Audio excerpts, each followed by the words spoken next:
قاری صاحب یہی پرابلم ہے. اس وقت بھی ایک چیف جسٹس نے گردن پہ انگلی رکھی ہوئی تھی, آج بھی کچھ لوگ یہی کہتے ہیں.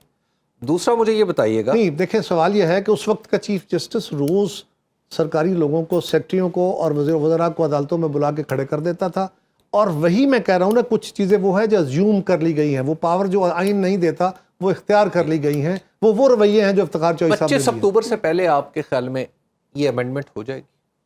مجھے نہیں پتا, میں تو اس کا حصہ نہیں ہوں, لیکن مجھے نہیں پتا.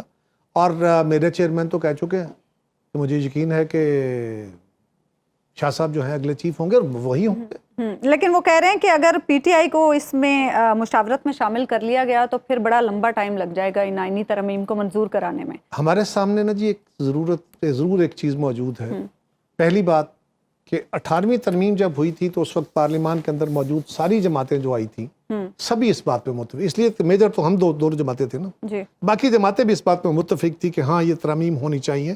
جو 73 کے آئین میں مارشل لا, یعنی 8ویں ترمیم کے بعد کی ترمیم میں خاص طور پہ جس سے شکل بدل گئی آئین کی, اس کو ٹھیک ہونا چاہیے. اس پہ سب نے اتفاق کیا.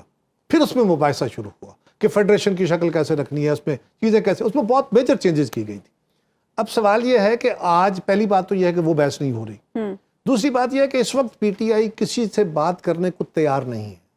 آپ روز کہہ رہے ہیں, ہم ترلے کر رہے ہیں, پچھلے 5-6 سال سے گالیاں کھا رہے ہیں, سارا میڈیا کہہ رہا ہے, سارا ملک کہہ رہا ہے کہ بھائی بیٹھ کے سیاسی لوگ بات کرو, کیونکہ وہ کہہ رہے ہیں آئینی ترمیم انہیں کرش کرنے کے لیے کی جا رہی ہے. لیکن اب اوکے, یہ ان کی رائے ہے نا, یہ ان کی رائے درست بھی ہو سکتی ہے, غلط بھی ہو سکتی ہے, ان کو اپنی رائے دینے کا حق ہے. یہ آئینی ترمیم آ جاتی ہے, ہو سکتا ہے ان کی بات شروع ہو گئی ہو. نہیں, مجھے نہیں پتا جی شروع ہو گئی ہو یا نہیں, لیکن ایک چیز یہ ان کا سوال جو ہے ذرا اس کو ایڈریس کرے.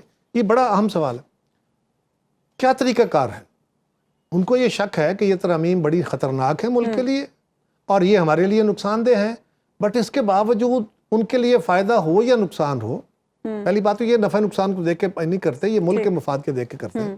لیکن اگر فرض کریں کسی جماعت کا یہ خیال ہے تو اس جماعت کا یہ حق ہے کہ وہ اس کو اپوز کرے, وہ اس کے خلاف میڈیا میں بولے, وہ اس کے خلاف اسمبلی میں بولے, ہر فورم کو ایڈریس کرے, پبلک اوپینین اس کے حق میں کھڑا کرے, بالکل اس کا حق ہے. اسی طرح حکومت اور اس کے حامیوں کو اگر ان کے پاس مطلوبہ تعداد ہے تو ان کو حق ہے کہ وہ اس کو پاس کریں اور وہ لا بن جائے. اور دوسرے لوگوں کو, یعنی اس وقت پی ٹی آئی کا رول ہے اپوزیشن کا, وہ پھر بھی اس کا اختلاف کرے, وہ پھر بھی اس کے اوپر اعتراض رکھے, اس کو کوئی مجبور نہیں کر سکتا. لیکن ٹل دین کہ ان کی رائے مان لی جائے اور ایک انتخاب میں ان کے حق میں لوگ ووٹ دیں اور وہ آ کے اسی طریقہ کار سے جو آئین میں درج ہے اس کو تبدیل کر دیں, اس میں ان کا حق ہے وہ کریں. لیکن اس سے پہلے جب یہ اسمبلی آئین بنا دیتی ہے, اس میں ترمیم کر دیتی ہے, تو وہ پھر وہ ترمیم ہوتی ہے.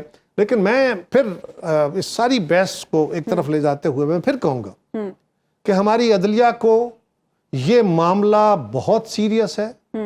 یہ سب سے بڑا سوال ہے کہ وہ عدلیہ جس نے سارے محکموں کو چیک کرنا ہے, اس کرائسس کے ٹائم میں اس نے حکومت کو, اپوزیشن کو, محکموں کو, لوگوں کو, اسٹیبلشمنٹ کو, ہر چیز کو چیک کرنا ہے.